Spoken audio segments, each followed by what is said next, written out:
In this video, we'll show you how to download, install, and configure Malwarebytes for free on your computer, step by step. The first thing we need to do is go to the official Malwarebytes website.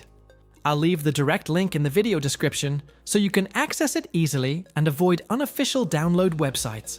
Once you're on the website, look for the option to download Malwarebytes and click the corresponding button. The download will start automatically, and after a few seconds, the installer will be saved on your computer. Once the download is complete, open the file you just downloaded.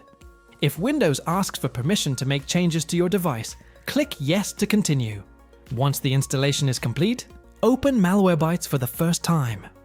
Depending on the version available at that time, the application may show different free options or offer a trial of some premium features. The process may take several minutes depending on the number of files stored on your computer and its overall performance. Once the scan is complete, Malwarebytes will display the results. If it detects any suspicious items, you'll be able to review the information before deciding what action to take. If you choose to quarantine a file, it will be isolated to prevent it from potentially affecting your system.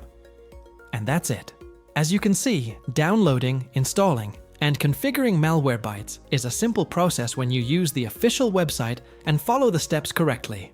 If you found this video helpful, don't forget to subscribe to the channel and leave a like for more step-by-step tutorials.